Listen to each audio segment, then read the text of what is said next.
Hello and welcome back to the Coming of Cage podcast, your Nicolas Cage movie review podcast.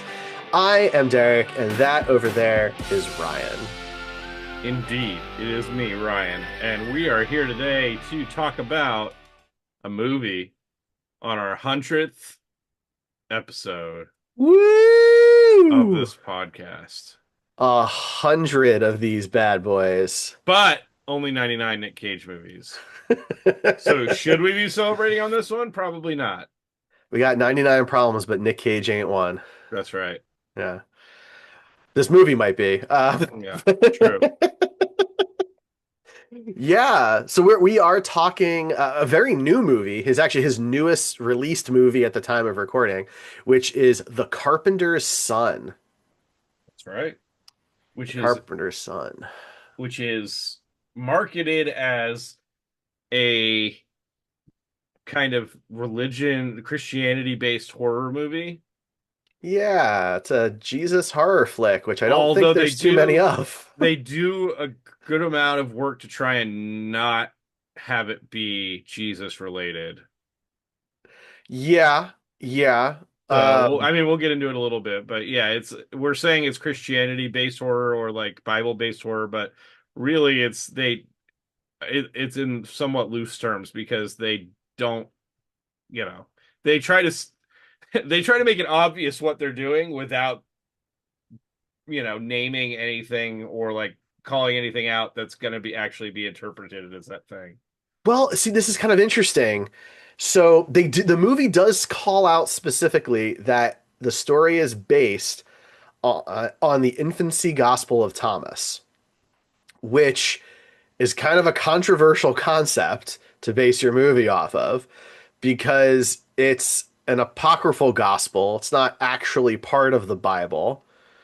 Um, and for those who don't know what it details some of Jesus's like adolescent, young adult life. Because there's a chunk in the Bible like that's like where he kind of jumps in age. There's a chunk missing from his kind of There's a time jump. teenage. Yeah, there's a time jump. Thank you. And this supposedly is covering some of that time period.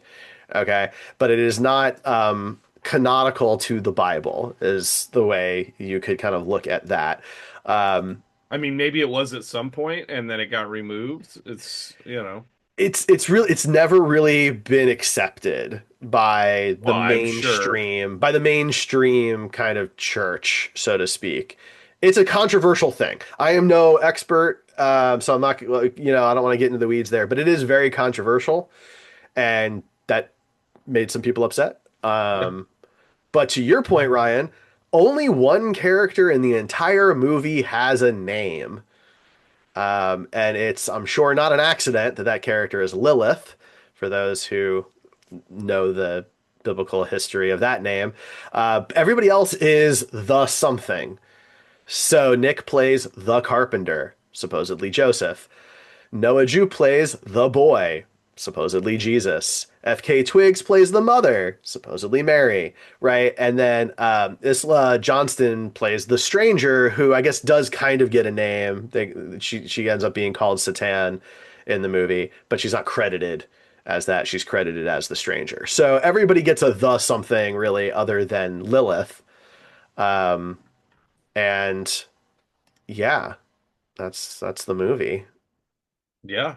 For those who don't know what our description of this movie would be, it's described as family hiding in Roman Egypt, son known as the boy, doubts guardian, the carpenter, rebelling with mysterious powers. As he uses abilities, they face natural and divine horrors.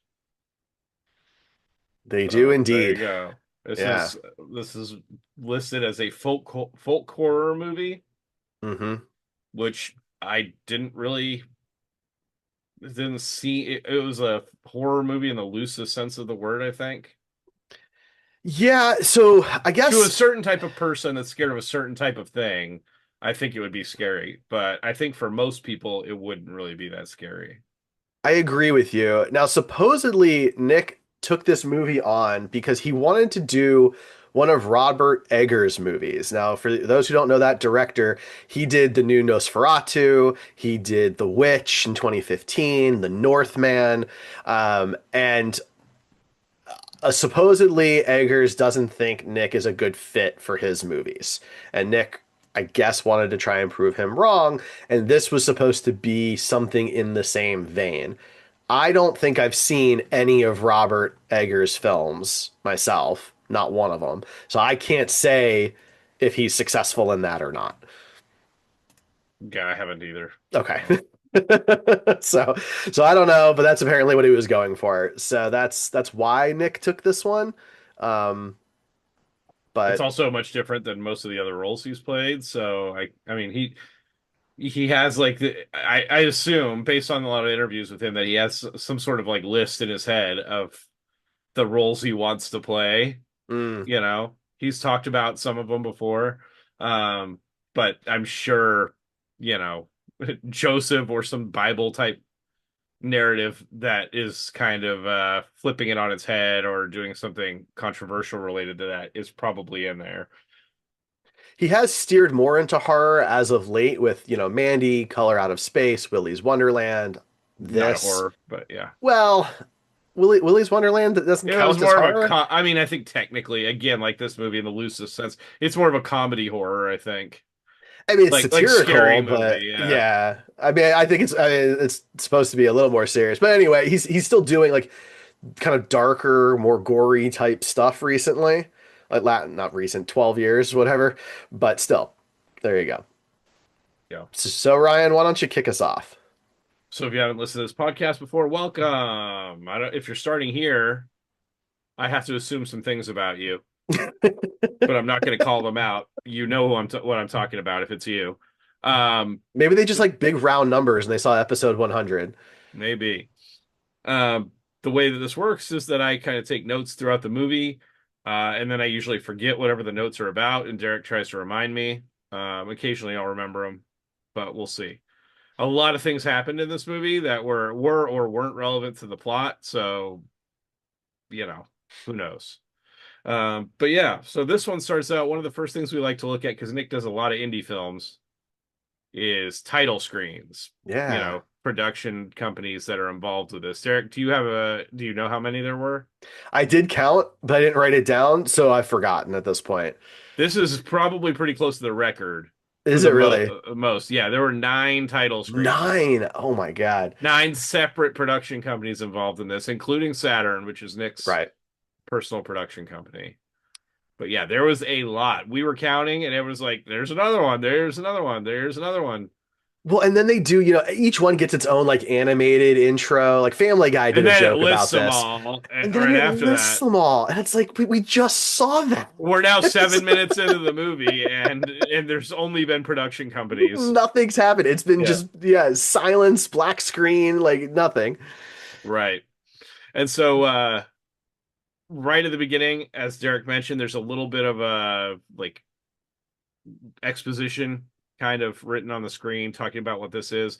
And they do mention the infancy gospel of Thomas, which I've never looked into. I did a little bit of reading about, and it's, I like, I'm not religious, but I do find religion interesting, and I hadn't heard of that before. So, it's an interesting thing that, some Christians are okay with that being a thing. Some people are not, and there's, I can understand why on both sides.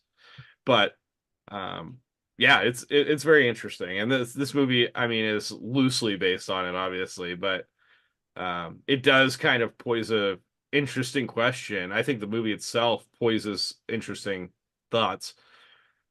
Kind of like, did you ever see Brightburn? No, I never got to see that one. Is that the James Gunn Superman, Yeah, the so Dark there's Superman so movie? so this the idea of this movie is not necessarily unique because they've done movies like this where like what would happen if Superman was raised in the real world, or like The Boys has some similar ideas. Hmm. There's a lot of properties about that. But this one I think is a more interesting idea than those because it relates so heavily to some what I would call mythology and other people might call it religion in the real world. Hmm. that a lot of people truly believe in with their whole heart. Yes. Well, if Jesus did exist and could heal the sick and raise the dead and, do all these miracles, turn water into wine and whatever else, um, what would that be like when he's a teenager? And, there's the story of the devil is, that he's constantly tormenting Jesus and tempting Jesus. And, what would that be like as a teenager? You're just growing up and finding yourself. You're still a human. Hmm. You're growing up and finding yourself, and you've got this evil thing that's, constantly trying to tempt you to do bad things, and you have these powers that nobody gets to really know about until you're an adult. How does that work? And how does that affect your parents? Hmm. That I think is a super interesting idea, more interesting than something like Brightburn because it's so heavily related to something that people base their whole lives around, you know? Oh yeah, absolutely. And I mean, and those stories, it's been around a lot longer too. Right, Even like because Superman's only been around for 120 years, or 100 years. But what's interesting here is that they could, if the movie doesn't say the bit about the infancy gospel of Thomas, if they leave that screen off and just dive into the movie, they could have provided some additional separation between the movie and the religion because like none of the characters other than Lilith are given a name here, so they could play a little bit of, well, we're not really showing their story, it's just similar. But right, because they throw that in at the beginning of the movie, it does, I think, directly tie them to who we think these characters are, right. which makes it more of a direct statement But also, than, I think they want to do that right. because most people have at least a basic knowledge of who Jesus, Joseph, and Mary are, and at least some of their story, Hmm. So I think that they wanted to right away have people go, oh, this is that thing Hmm. in the Bible. This is that. And maybe people, it would have taken people 20 or 25 minutes, maybe, before they start connecting the dots on that. Otherwise, I don't know. I think that they would have had more artistic freedom the way you're talking, and it could have been more interesting, probably a better movie. But I understand a little bit of that choice at least. Yep. But yeah, so we're basically at this point, the movie starts with the birth of Jesus, essentially, which is not what the Bible says the birth of Jesus was. It's not in a manger with like wise men and animals around. This is certainly a dark perspective on that time. Right. Yeah. Yeah. And this is not something that I'm familiar with from the Bible or from history, but maybe it's a thing that happened and I'm just not familiar with it. They give birth, but they have to like hide the baby on the way out because they're throwing babies on a bonfire. Yeah. I mean, I wish I could tell you more about it. I studied all this stuff when I was younger, especially in college, and I'm not recalling this. Doesn't mean it's not down somewhere and I've just forgotten. It's certainly possible. But I mean, theoretically, those are Roman soldiers trying to kill Jewish babies, theoretically, but I'm not 100% on that. I think you're probably close. I don't know. But yeah, it's not a story that I remember reading about. I doubt it's something completely fabricated for this film because that would be a weird thing that there's just like people throwing babies. They literally show a baby being thrown onto the fire. Yeah, it's dark. It's very, very dark, straight up. I mean, there's, women screaming and it's terrible and Yeah, literally babies being ripped out of parents' hands and thrown into a fire. it is it's a rough way to start the movie. Like you're immediately shown that like this is going to be an uncomfortable ride. Yeah. And so they have Jesus hidden, and of course they get through the blockade or whatever you want to call it. And they're traveling, and it's just kind of setting up that they have to keep this boy hidden. Hmm. Um, the okay, well, I mean, I don't want to get too far ahead of myself. Uh, the mom, Mary, looks very young. Was that a problem for you? Well, she is Is very that young. in the Bible very young? Oh, Like well, okay, so yes. So in compared to Joseph? I mean kind of. I think the age gap here might be bigger because in the Bible it's more of like Mary I think was supposed to be like 16 and Joseph was supposed to be like 30. Which is Uh still problematic, I guess, well, but yes, but it was also, in modern 2000 years culture. ago, as well. So I mean, Right. take that for what it is. But in this though, so Nick Cage was born in 1962. And FKA Twigs, she was born in 1988, which So actually she's makes younger her than younger than me. me. Yeah, and you. Um, which so that is a larger age gap, by a pretty good margin if And the it's age if obvious. I mean, like from the beginning, I'm like, this person looks like a child, and she's just a very like baby-faced person. She yeah, looks young. She does she not look like does. she's even close to either of our ages. No, she definitely looks younger than me Yeah, for she looks like sure. she was maybe like 20. Mm. Obviously she's closer to our ages than that, but yeah, so that looked even more weird when you pair it up with Nick Cage, who's I believe in his 60s. Well, and she's an artist. She's a composer. Most if you look up her IMDb for FKA Twigs, like the majority of her stuff is composing and soundtracks and things of that nature. And so she's an artist, and she clearly is has taken good care of herself and things like that. But she's certainly much younger than Nick, regardless. Yeah. My next note is Demon Baby. I don't remember the context of that. Was there a Demon I mean, was Baby? that supposed to be like a note on like the fake prosthetic baby that they threw in the fire, maybe? Because that's like the only one we get a good look of. Could Um, be. so maybe that's what you meant there. Because Could be. I think it was a practical prop, but like when you have something like that on fire, it never looks quite right. So, Yeah. We then there's a time jump. We jump to AD 15, hmm. which was confusing to us for a second because for some we've always been raised to think AD was after death and BC was before Christ, but that's not strictly true. No, it's not. So No. we were both like, "What? Why is it? How is this after death?" So it means AD stands for Anno Domini, Right, which which is the birth of Christ, the year basically. of our Yeah, Lord. the year of Yeah, our is the Lord. Yeah. direct translation. So it would be yeah, like the first year AD is the baby being born, you know. Right. Yeah. Yeah. So he's 15 years old, basically, is what we're getting at. And then we get our first Nicolas Cage voiceover, which is a square. If you don't know, we play a little bingo game on the side of this whole thing.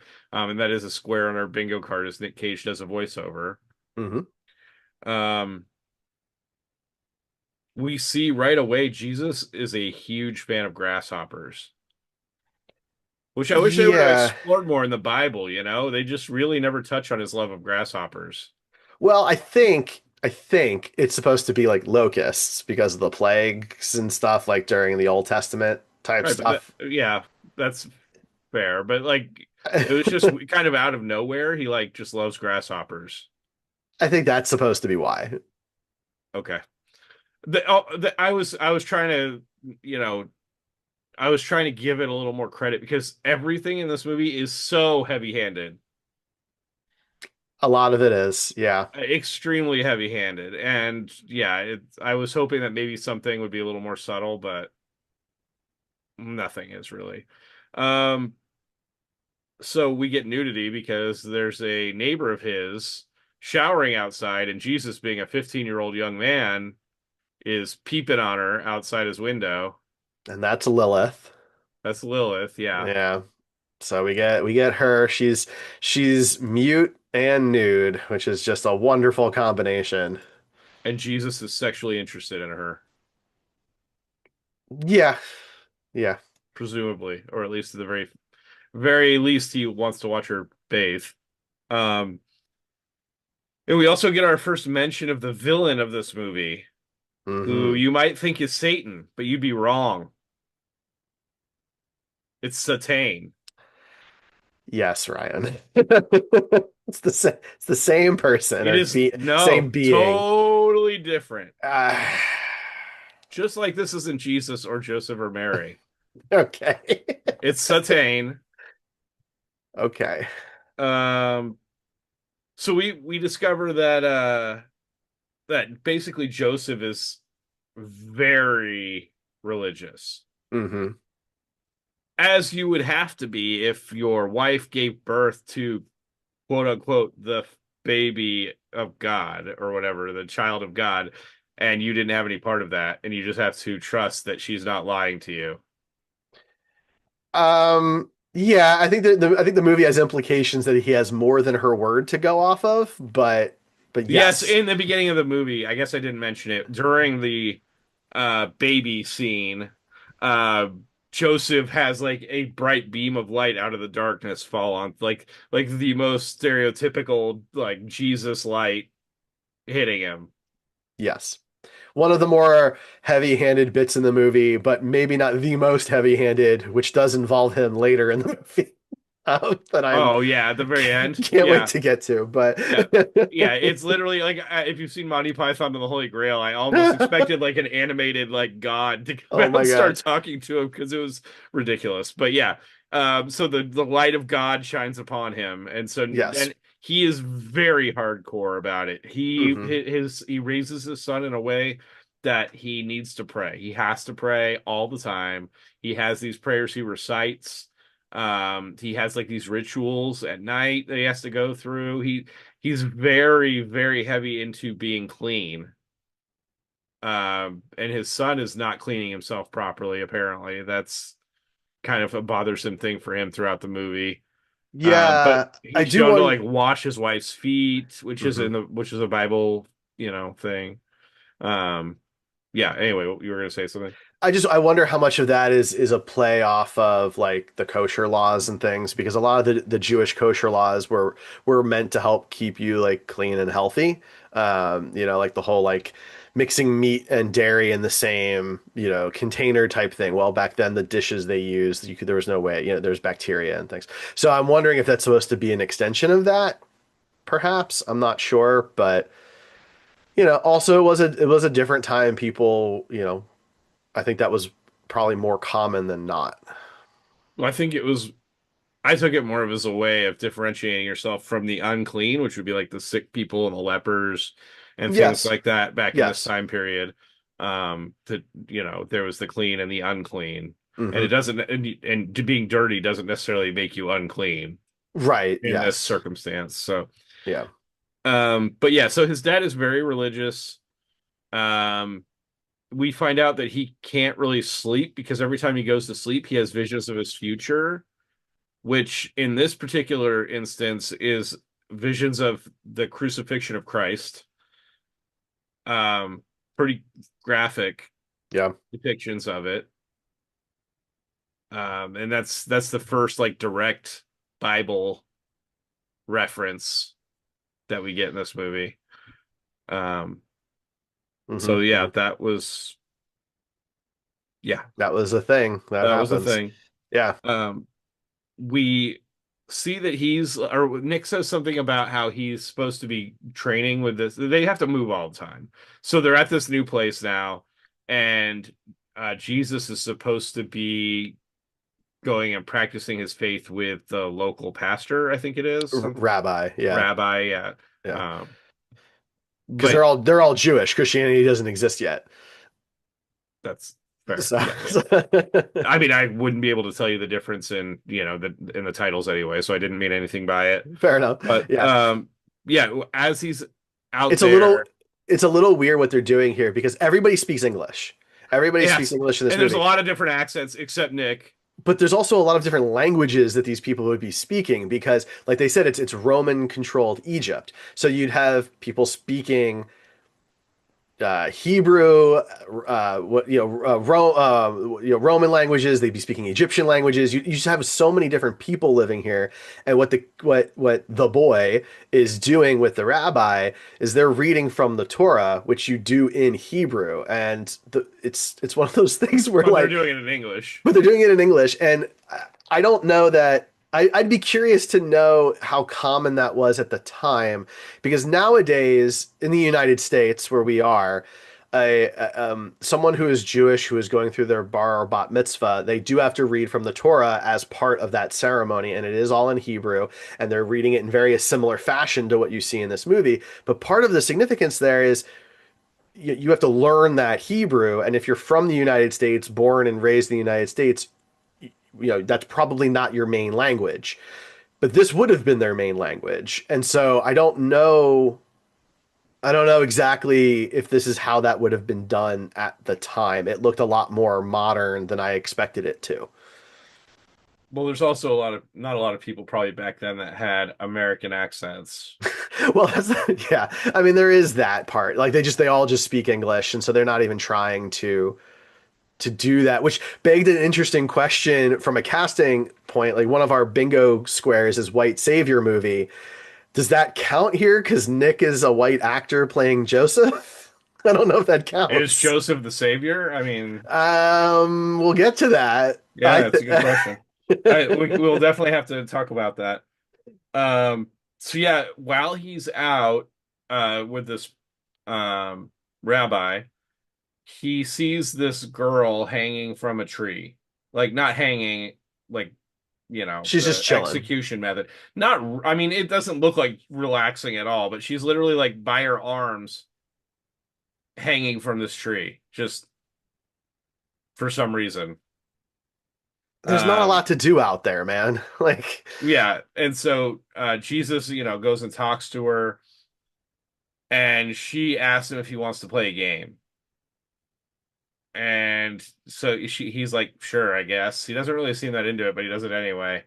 And they go, and the game is to apparently harass a person with a leprosy. yes, with leprosy, but I was gonna say like an affliction that makes their life miserable already. Yeah. We're gonna go ahead and make their life more miserable by using them as a pawn in a game. Hmm.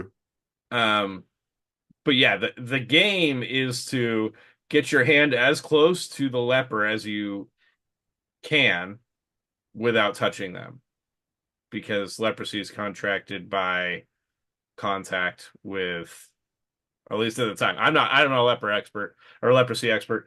I believe the belief at this time was that it was contracted by contact. Hmm. And I don't know if that's true or not now, but so this was the game. Yeah, I mean, they immediately make her like she's clearly an antagonist immediately. There's no sugarcoating it. They're not trying like it's kind of an interesting way of positioning the character because one of the ways that she could really torment him would be to like really earn his trust first.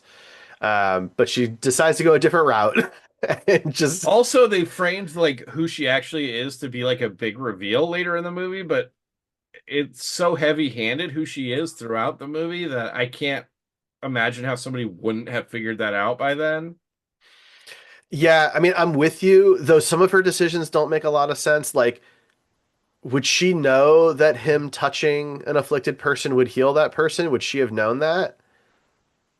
I 'Cause think I think that was the point she, because she uh wanted to prove his powers. well no, she wanted him to realize he has powers, which would cause conflict because he'd be tempted to use them, and would Yeah, bring more attention to him, and he's trying to stay out of the limelight. I guess this is where it departs, I guess, from the gospel because like he had already shown signs of abilities by this age. So he theoretically would already know he can do some stuff. Right. But in any case, the antagonists, when he goes to get as close to the leper as he can, she pushes him onto the leper. So he's like literally, this person was sleeping and probably in a lot of pain already Yeah. because of this horrible disease that they have. And yeah, this person just pushes the boy, Jesus, into the leper and wakes him up and probably causes him tremendous pain. And now, Jesus has been touched or like had that contact, which they thought would spread the disease. So Nick Cage gives him a very aggressive sponge bath after this. Yeah, but he doesn't seem super concerned though. Like Yeah, I would have thought he would have been more concerned, but he seems I much don't more know. concerned with like the night terrors than the leprosy, which I found interesting. Yeah. And so then it goes into the next night where uh the Jesus uh foreshadowing is him dead in the tomb and resurrecting. which is Mhm. weird. He's seeing his own dead body. Like I'm trying to figure out how that would work. Like if you're Well, the person in this, but I mean, granted, he saw himself on the cross too. But it why is he depends having a on, third person perspective of what's happening? well, because remember, it does kind of depend a bit on what kind of sect of Christianity you believe in. But like in Catholicism, for example, right, it's the Father, the Son, and the Holy Ghost, but they're also one. So the idea that like Jesus is the Son of God, but Jesus is also God. And so you could interpret that as he's seeing his mortal body through his father's eyes, That's true. right? Would be probably the interpretation for that. That's fair. It's just it was a little weird. And Yeah, like they make him like his resurrection way more terrifying than it would than like the Bible portrays it. It's like a jump scare with the eyes open really quick and like and the yeah. body's all wrapped in linen, so it almost looks like a mummy. But yeah, it I was mean, but also weird. from a narrative perspective, I don't know how else you would depict it if you can't see him. Yeah, I mean, You and know. yeah, no, I get it. It's just it was they made it way try to make it way more scary than anybody would think it actually is. Well, and that's why this becomes a horror movie because everything is designed to be kind of scary and spooky and Yeah, creepy. Even if maybe it's not, to an individual. yeah. And so after the whole thing with the leper, he gets like they have this terrible like cave. I think it's a barn or something that they keep Oh, locking him in, but it's the yeah. most ineffective lock. It's just like literally a board across the front. He can just reach his hand through and open it. Hmm. So he's constantly leaving, but we find out that the leper now seems to be healing or healed Hmm. um, after being in contact with the boy, which makes him start questioning what's happening because he didn't know he had powers at this point, it seems. And so while he's sitting out, he finds another grasshopper, which he loves because, grasshopper. And They're locusts. it's a grasshopper. I used to catch them when I was But a that's not what it's kid. supposed to be. I'm just, Locusts here in the Midwest are very different I'm just than a grasshopper. I know. That's what it's supposed to be. I'm just telling you. Well, they should have gotten locusts then. But anyway, he has this like grasshopper in his hand, and he's like, I wonder if I massacre this thing, if I can bring it back to life. And so he crushes it in his fist, Yeah. with like its guts out and everything, opens it up to show that it's been massacred, and then like gently closes his hand and opens it, and all the guts are pulled back in, and the grasshopper locust is alive. Yeah, I mean the one thing that this movie does that probably I would imagine upsets some people is Jesus is not shown to be this like gentle, all loving, all good person. Now, he's young, he's 15 and he's a teenager and adolescent and all of that, but he does not nice things, not good things throughout this movie. He does good things too, but he's shown to be fairly flawed in this movie. And But all that humans are flawed. I mean, that's the thing. I kind of right. like that because he wasn't born like yes, he was born Jesus, but no one is born like fully good, fully evil. Like it's a byproduct. I mean, there's debate on this, I know, but I feel like a lot of it has to do with how you're raised in the environment and around, nature versus nurture. Look, when Um, we're done with all of Nick's movies, we'll start our philosophy podcast. And yeah, you wouldn't want to do that with me, probably. I'm too stupid for that kind of thing. But yeah. So I like that he's a flawed character because if I I was a Christian for a long time when I was a child. I was confirmed in the Methodist Church, and I went, and did a lot of youth group and things like that back in the day. And I never pictured Jesus as I didn't see a world where he could be this perfect being all of his life, all the time. yeah. And I mean, even in the Bible, there's the story of him like with the tax collectors, Hmm. where he is not necessarily what people would consider a good person. He's doing a good thing, but going and acting out in that way is not necessarily what people would consider the good way to handle that situation, probably. Depending on who you talk to, obviously, everybody has their own opinion. But I like the idea that Jesus was not perfect and he had flaws, and that, as a teenager, we all are going through a lot of shit.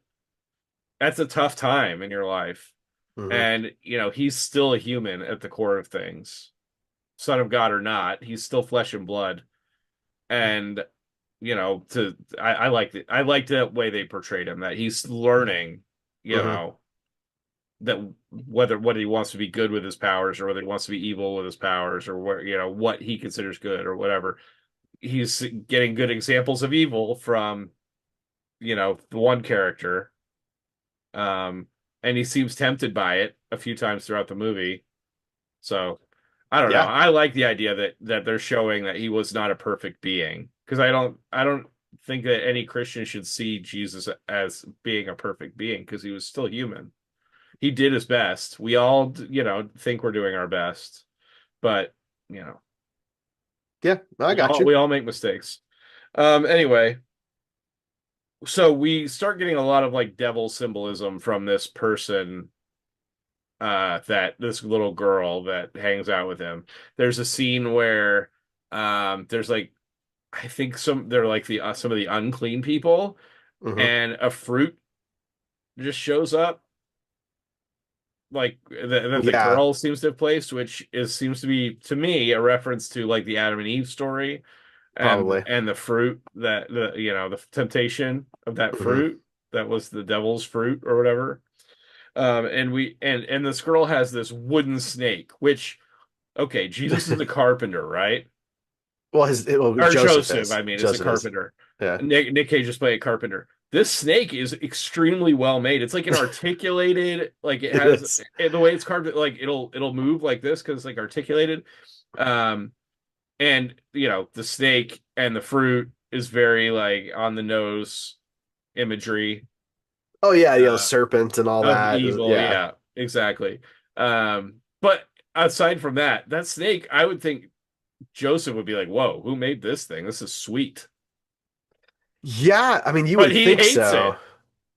Well, I think because of its symbolism, Yeah, probably. right, is But like probably he where doesn't that take a goes in. second and be like, "Man, this is pretty good, actually. Who made Well, this?" I mean, so maybe this is my my ignorance on carpentry, but and maybe this is just because of when it takes place. But in my mind, being a carpenter doesn't necessarily mean that you're good at like doing wood sculptures.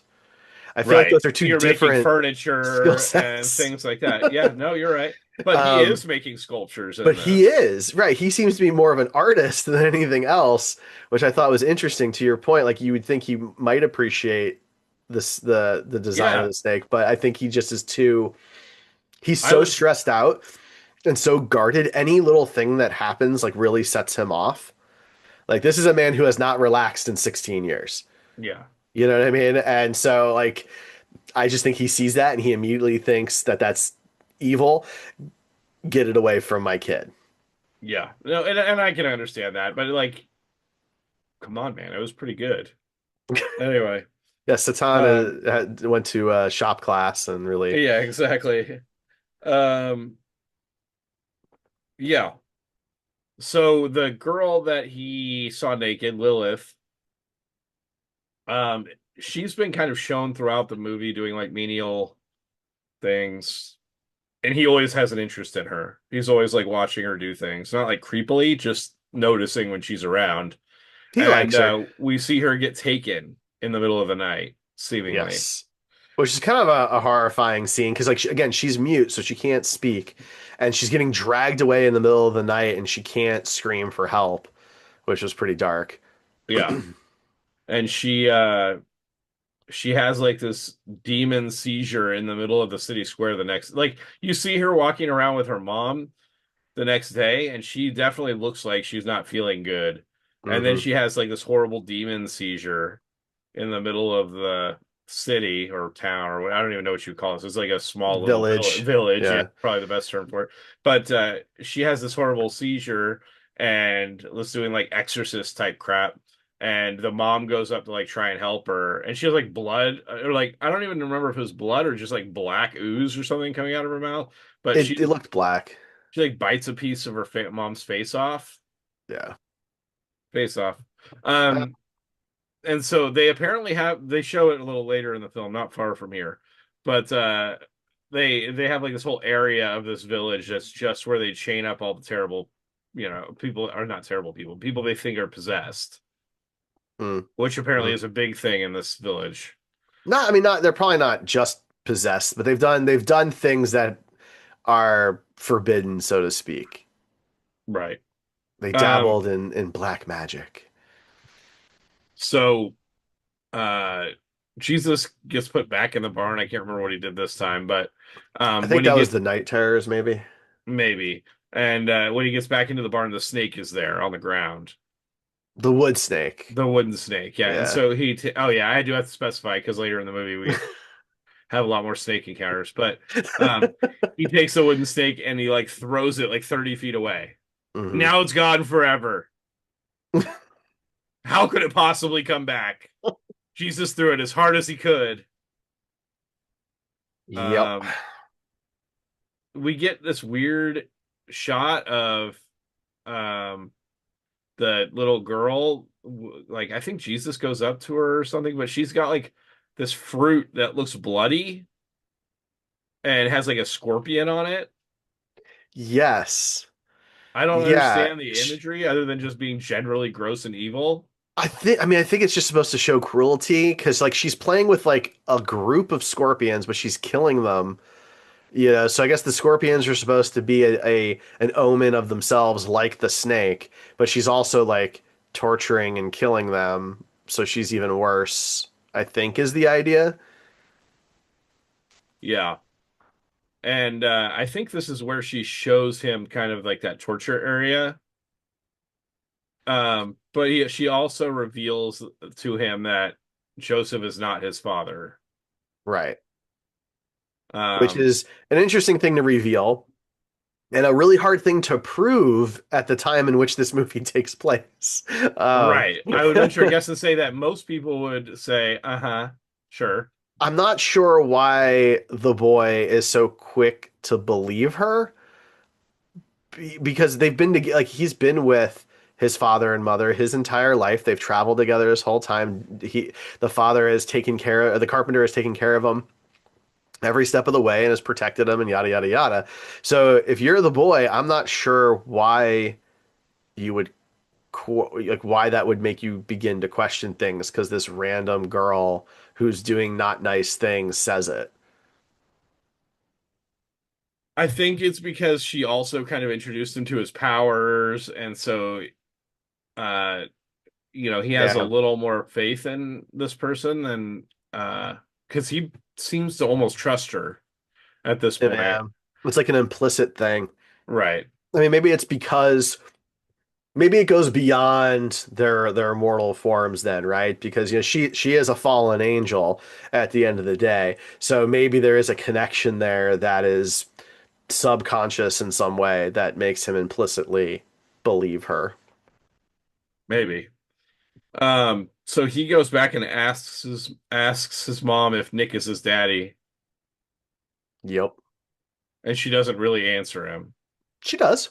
Does she? By the end of it, she definitely does. She lies. Right, so she doesn't, yeah, she doesn't give him the truth.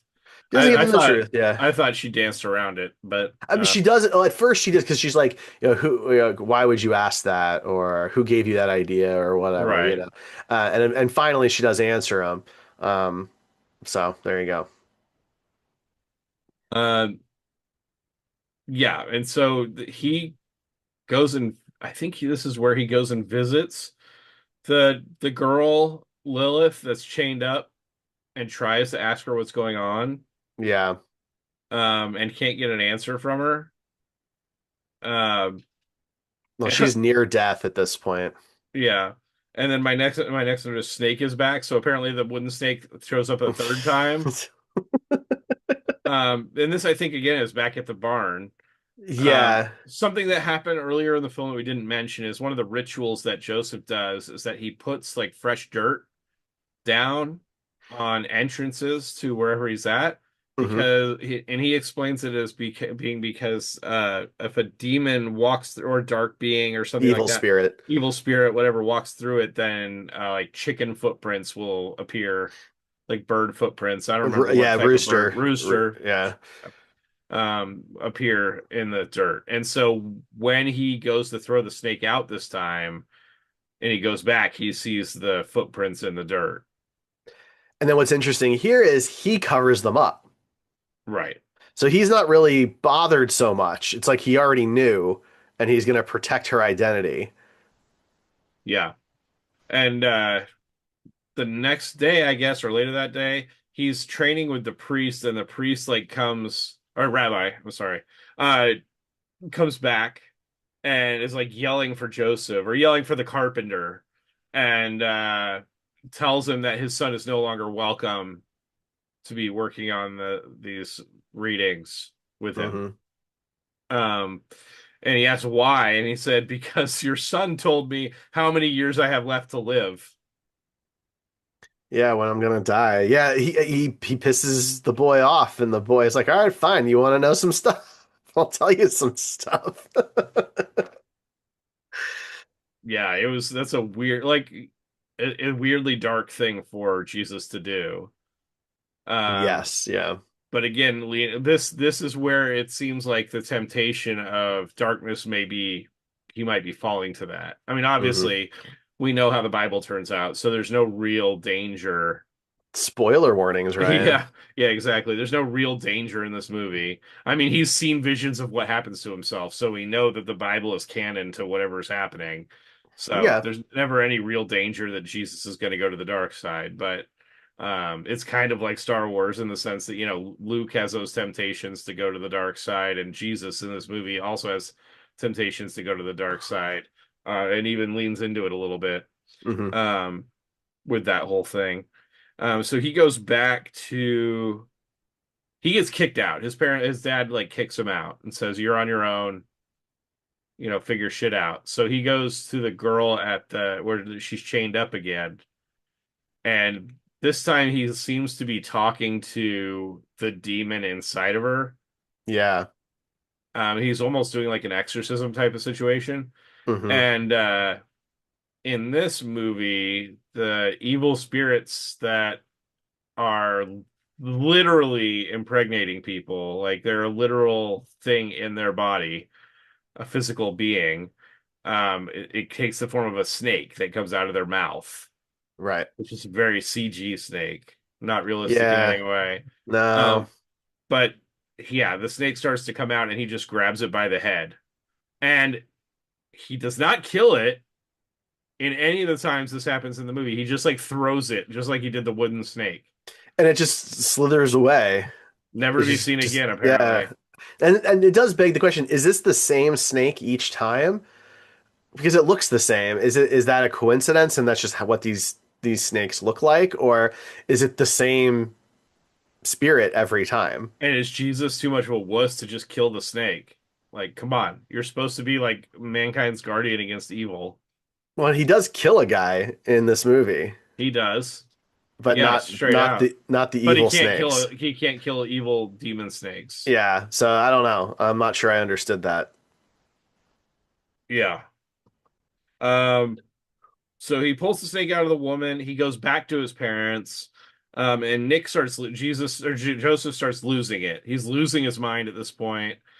Um, he's I can't remember if it was just Joseph running through the woods Yeah. and when he gets bit by a snake. Well, he's trying to find. So Mary is furious at Joseph for letting Jesus leave. Yeah, And so she demands that he get him back. So he's trying to find right. And he runs into Jesus. this snake, which looks like one of the demon snakes. It's the same snake, Yeah, or one of the demon snakes. It's that snake. that species. Yes. Yeah. Um, and yes, it bites him. Hmm. And luckily, Jesus shows up after casually murdering a child. The whole village is basically looking for him. Yeah, like at this point, it's like a witch hunt, Yeah, and so before this such a thing this existed. But this child spots him, mhm. and he like just gives him a dirty look, and the kid drops dead. Yeah, he straight up like kills him.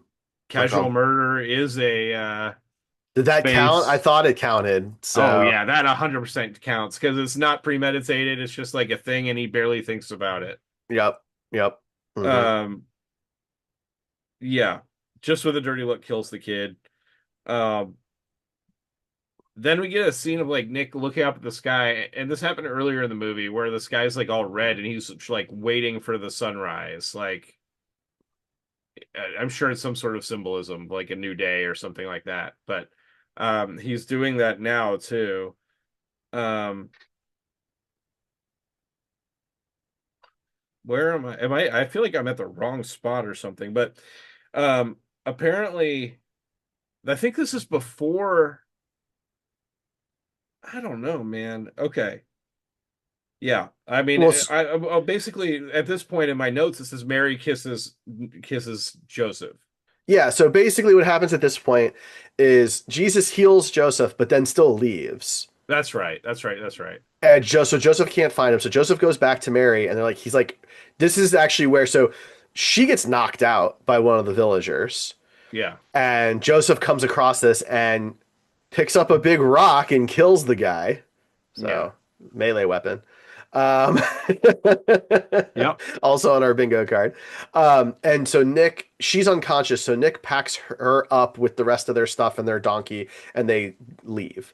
And they go to this some location that we see a couple more times. I'm not sure. There's a big mountain up in the distance, which I am confident is supposed to be like the mountain where the commandments were found, where Moses Probably. Yeah. Moses went up and spoke to God and all of that. I assume that's the symbolism there. But at this point, once she comes to, and Joseph is just there like praying and things, he, at this point, he was questioning her faithfulness to him and the reality of the boy being the son of God until Jesus heals him. And then Joseph realizes, that it was all true, and he had been questioning it, and that was him lacking faith and all of that. And so he's praying for forgiveness and everything. And she, he promises that he will bring Jesus back. That's right. And so she does kiss him at that moment, and And says bless you. yeah, that was it. Yeah. See, I was wondering if this might be some sort of Judas symbolism. In the Bible, there's the famous moment of Judas kissing Jesus before he rats him out to Pontius Pilate.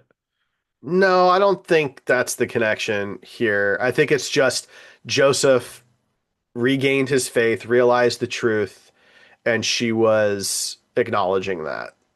Probably. Yeah, the last moment, because they are husband and wife, as functional as that was, at the time, and so they're together, and that. It's like, when you watch a comic book movie, there's like something that reminds you of another character, and so you have to believe that that's a reference to that character.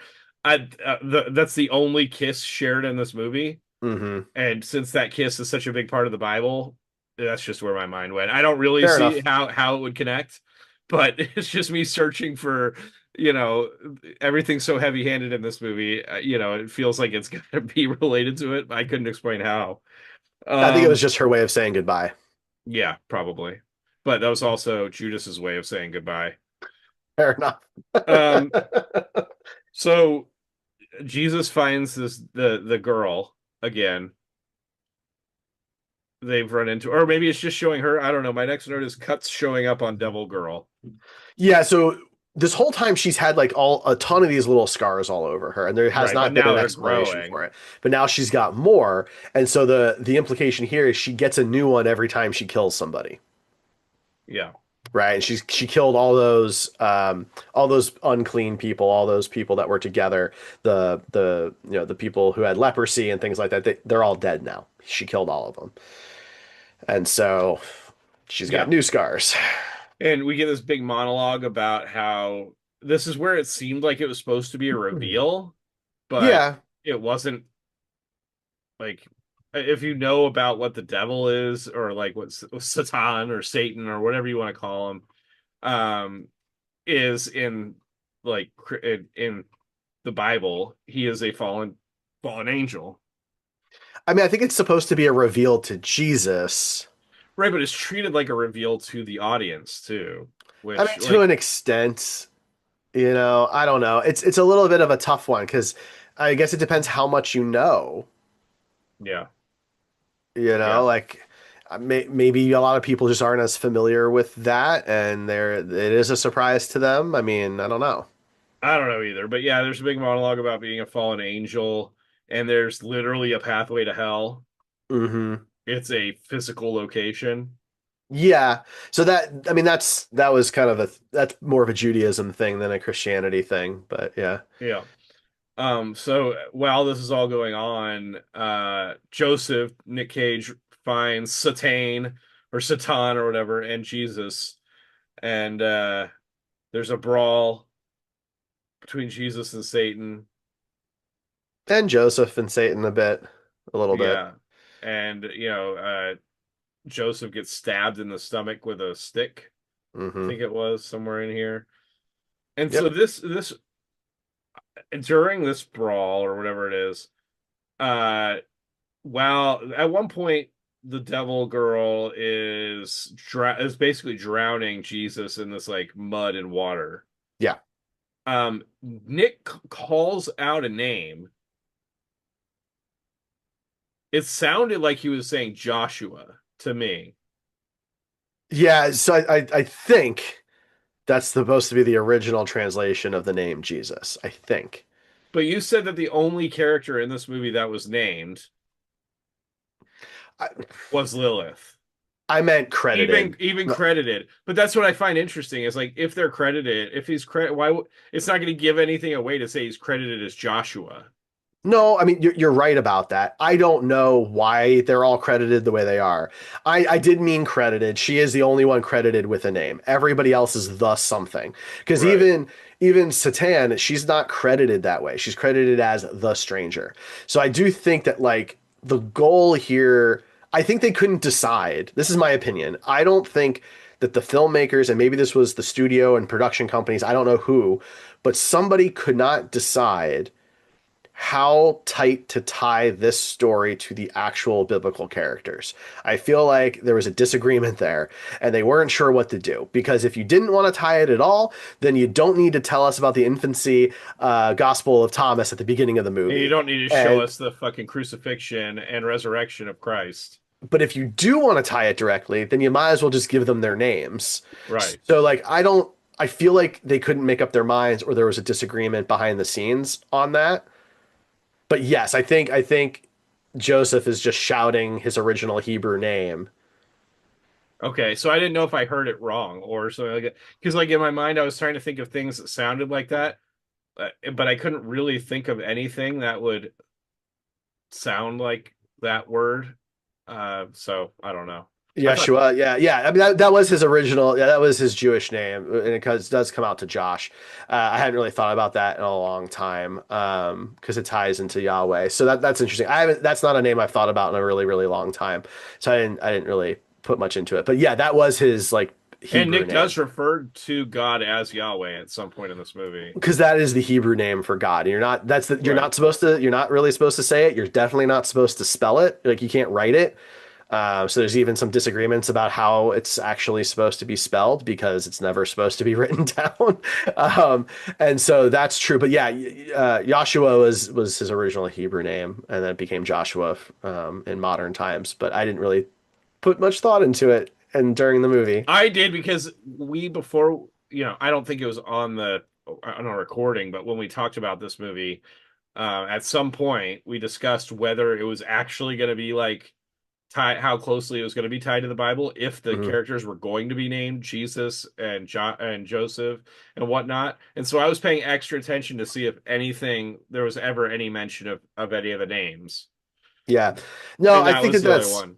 I think that's fair. I think that's fair. I mean, I think it would be really hard to know like anything about Christianity or this part of Judaism, however you feel you want to look at it.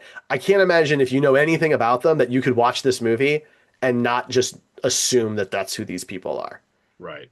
right? Like yeah, and maybe that's why they left it this way. They're like, well, people will just know, and maybe that's what they meant, and that's fine. But I don't know. It does feel like they couldn't. It was like they stepped their toes in the water, but couldn't take the plunge, Right. kind of thing. They wouldn't fully They, commit. right. They wouldn't submerge themselves. Yeah. They wouldn't baptize themselves in this water. There you go. Um, Exactly. so yeah, Jesus, of course, defeats the devil. Yay, everything's done. And Nick is dying. And there's like it's something we touched on the holy light hitting him at the beginning, and that's basically what he's based his whole faith on. Yeah. But several times throughout the movie, he's fighting with either his son or his wife about how long he's going to have to wait before, God reveals himself again Hmm. in that way. And right when he's dying, boom, holy light. And something else appears. A literal halo. A literal physical halo. That was too much for me. That was a lot. That was too much for me. Like I'm bought into the whole kind of conceit of the movie here of what they're doing, and that's fine. And some of it is heavy-handed. The snake imagery is a bit much, for example. But the literal halo to me was a bridge too far. Yeah, it was a hell of a way to end the movie. But then Jesus hugs him, and that's it. That's all that's in the movie. Because it's not like his spirit or soul was leaving his body and it had a halo, right? Or anything like that. It was his physical dead body is given a halo, a very prominent one. Like, I even rolled it back. I was like, that can't be what I thought I saw. Like, I must have just like blinked weird or whatever. And I had to roll it back and play it again. Because I'm like, they're not going to do that. Because it didn't fit the rest of the movie. No. Because the rest of the movie is pretty gritty. It's pretty dark, sad, solemn, and then like there's just like this gorgeous bright halo goes across his head. It just that was too much for me. And you might be asking yourself, wait, if Jesus can bring people back to life, couldn't he have just like healed his dad? The So answer is yes. the He answer could, is yes. but his dad didn't want it. Yeah, he tells him not to, which does not make sense to me. It's a little bit like the problem that everybody has with Man of Steel when Pa Kent is like, "Don't Pulls come his save hand me from out. this Yeah. tornado, even though you could get over here in a split second and nobody would know the difference." No, it's It's exactly just like a little, that. It's like a convenient, like we need this character out of the way for the other character to grow, and right. so we're just gonna kill them off. It doesn't really work well for me because Jesus is still young. He's 15 here, right? And so having somebody like Joseph, who I get that he can't provide a lot of physical protection, but he can bring in money. He has a skill, a trade that he's good at, Right. and he knows he knows a lot. He's worldly and experienced. Now it's just him and his mother. The But donkey's gone. I don't know he where the can donkey went. yeah, that we wondered that too. The donkey like disappeared partway through the movie. But also Jesus can heal people and bring them back to life, so I think he'll be able to make money. I don't recall him doing that like on the side of the road with a hat out or anything like that. I don't think that was his style. Well, Uh, I don't recall halos appearing on people's heads when they die. so the donkey disappears sometime between sometime between Joseph kissing Mary and him dying. At some time there, the donkey vanishes. And donkeys were valuable back then, I assume, so you would think they'd want to hang on to it. They use it to carry all their stuff. The donkey's True. carrying all their clothes and materials and all these other things. You'd think they would need it that much more with Joseph gone. One thing that I kept bringing up when I was watching this with my partner was that there was a show called The Righteous Gemstones Yeah. that was on HBO Max, and one of the running gags in that show is they have this. They want to pitch the show about a teenage Jesus, like a drama, like a teenage drama movie, like show Okay. about, and they call it Teen Just. Oh Jesus. It's so fucking funny, and Oh it's God. all I can think of through this movie because they have a guy that's playing a kid that's playing Jesus, but the guy that's producing the movie is Walton Goggins, or producing the show is Walton Goggins' character. And about halfway through filming, he decides he doesn't like the way this kid is portraying Jesus, so he decides to portray Jesus as like a 70-year-old man in the show, and portraying a teenager as Jesus. It's so funny. But that's all I could think of during this movie is the teenage angst stuff with Jesus. I mean, I'm sorry, righteous gemstones, you ruined me. But Fair enough. anyway, at That's this the point, movie, though. yeah, that's the movie. Jesus and Mary walk off seemingly up the same hill that we saw earlier in the movie. I'm sure just for to save budget, but they're off, and then the rest is history. Yeah. And so at this point of the podcast, usually we go through and read some of the reviews from other people, the extreme reviews on either end. That way we get out of our own little bubble and, see if there's some stuff we missed that we could take into account. There aren't a lot of reviews for this movie, so, you know, we'll see how this goes. But do you think I should start with 10 out of 10 reviews or 1 out of 10 reviews? Let's start with the 1 out of 10s because I really am curious about the 10 out of 10s. Okay, fair enough. So there's only 6 1 out of 10 reviews. Um, the most helpful voted by IMDb, and also the least helpful is voted by IMDb. It has 30 thumbs up and 66 thumbs down. Is from Danielle Caligari. It's titled Teenage Jesus in Crisis. It's a bad and slow movie. It's more fun to watch the paint dry on the wall for an hour and a half. I paid $4, wasted time and money. It could be better if it weren't biblical, but right at the beginning they warn you that it's based on the apocryphal Gospel of Thomas, the one about the supposed childhood of Jesus Christ. In short, Jesus' family flees to a village in Egypt and is tormented by a bloody demon. Joseph, Jesus' father, is the old Nicolas Cage, 60 years old, apparently a rigid and religious man, also a retired soldier. He doubts whether his son is really a God miracle. Perhaps that's why he keeps his mouth open the whole movie. As always, Nicolas Cage only knows how to make that face. Oh my That is God. not true, but whatever.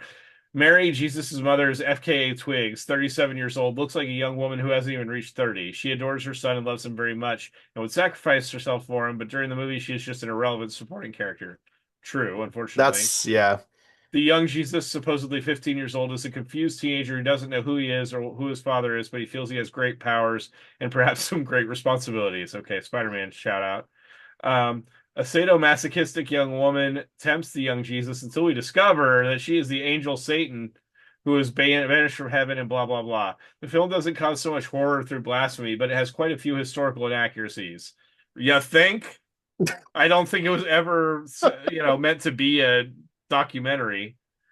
In the desolate village in the middle of the desert, there are a dozen people condemned for witchcraft and lepers who are tortured on a stone hill with 3 crosses. That's a lot of evil for so few people. In Brazil, they translated the title to Shadows in the Desert, perhaps because saying the film is about the carpenter's son, aka Jesus, would be very offensive to traditional Christians. Okay, fair enough. Yeah, I mean, I will say this. I don't think it's fair to dislike the movie because it's based on biblical stuff, because that's just what the movie's doing. Right. It's like going to see a Spider-Man movie and complaining that it's got a superhero in it. Or it's Like, like going to the Passion of the Christ and complaining that it's a Bible movie. yeah, like that's just what it is. If you don't want that, then just I wouldn't watch that movie. So there's only one other review for the 1 out of 10s that has a lot of feedback one way or the other. Okay. Um, it's from Jared-25331. It's titled What Was I Watching? The Carpenter's Son is a new horror movie starring Nicolas Cage and follows a family hiding in Roman Egypt and they face natural and divine horrors. This is a movie that I only wanted to watch because Nicolas Cage was in it, except the movie was awful. Positives for The Carpenter's Son. The movie is only 94 minutes long. Negatives for The Carpenter's Son. This is a movie where nothing happens at all. There's no story and the characters are doing nothing. The characters barely say a word, which is made worse by Nicolas Cage being in the cast, and he doesn't go nuts on anyone. I'll disagree. He gets a little cagey in there. I don't understand why Cage would agree to be in this movie if he doesn't lose his mind at all. I'm going to be honest with you, buddy, that Nick Cage does not lose his mind in most of his movies. Yeah. And finally, the ending of the movie is so lame and underwhelming. Overall, The Carpenter's Son is probably the most boring movie of 2025, and that is saying a lot because I've watched some truly awful movies this year, but at least they weren't boring. Okay. Okay. So moving on to the 10 out of 10s, there's only 8 10 out of 10 reviews. And the most helpful one, as voted by IMDb, is very helpful. It's got 89 thumbs up and 70 thumbs down. A horror movie of biblical proportions. This is from Joshua Peter Johnson. Honestly, I wasn't expecting much going into this. I'm not a religious person, but enjoy the allegory of Bronze Age tales. The direction was superb, and the film was genuinely scary. There were some really neat filming tricks used for all you photography nerds out there to feast on. Nick Cage was, well, Nick Cage. That's good or bad, depending on your feelings about him, as one of the most interesting and polarizing actors in modern cinema. Okay. Let's see. Brandy P50 says this film is very interesting, intriguing, and thought-provoking. It gives a realistic and ambitious interpretation of the situations involving these characters from the Bible. The film quality and the lighting used in this film reminded me of the biblical depiction films of the 70s and 80s. I thought that it was Hmm. clever and different to make this biblical depiction into a horror film. From my understanding, this is the first time a reenactment of a biblical story has been made into a horror. Well done and great film. I will say I agree that a lot of the way it was shot, and this is a really good point, definitely made me feel reminiscent of what's the name? The old like Ten Commandments movie. Yeah, like Charlton Heston. Yeah. Charlton Heston, yeah, like the scenes particularly with like the mom and Joseph when they're on like that like looking up the mountain we talked about. Mm-hmm. The way Yeah. that's like kind of grainy and set up does very much feel like those movies, and I feel like that was on purpose, and it's done to good effect. I don't think it necessarily makes it more scary, but I liked that they were kind of at the very least paying homage to that Yeah. type of movie. I mean, I completely agree with you from that standpoint. This movie does not look like a modern Hollywood film, and I think that's a good thing. Yeah, I do for everything that you said, and I think it does. I think those shots of the mountain and everything, especially towards the end of the movie, that was definitely on purpose. yeah. Um, the third review, the last one I'm going to read is from Hero Mail. This one's titled "Genuinely Good. Why is everyone hating?" I didn't hear anything about this movie when it came out, and I'm surprised to see so much hate towards it. I found it to be a fascinating look into the life of a fictionalized version of teenage Jesus, or Teenchus, as you will. It is not glamorous. You see dirt, dust, blood, disease, but it's no worse than anything in Passion of the Christ, a beloved movie for Christians and non-Christians alike. The cinematography was beautiful. Nick Cage does seem a bit out of place because all the actors are of clear Middle Eastern descent, or at least appear to be, whereas Cage is very obviously European. But barring that, it was a great movie. I believe the low ratings were because it showed Jesus as vulnerable and possibly sinful as he looks at a girl bathing and seems to avert his eyes. To me, I do not find it irrelevant. I think he meant irreverent on that. And I think reasonable Christians can watch this in good conscience. It shows a battle between Jesus and Satan, and Jesus' character is upright and sympathetic. So there you go. There you go. Those are the reviews of The Carpenter's Son. Now is the time when we contribute our rating to this movie for both caginess and quality, trying to be objective about quality. Yeah. What do you think, Derek? Yes.